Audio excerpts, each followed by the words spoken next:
Chapter close na talaga. Yan ang sabi ni Catherine Bernardo.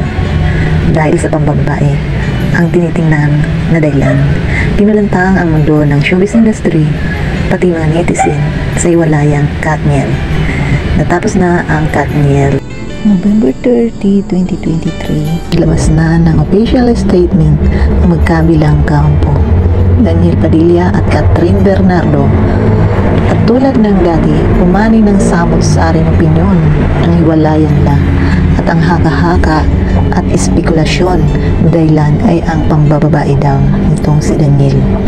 At si Andrea Brillantes ay isa sa itinuturo na dahilan ng paghiwalay ni Catherine at Daniel. At itinapat pa nga sa Andres Bonifacio Day ang kanilang pagtatapat at pagbubunyag ng kanilang hiwalayan, na nagkataon naman na yun ang pangalan ni Andrea Brillantes na nagsisimula sa letter A at letter B.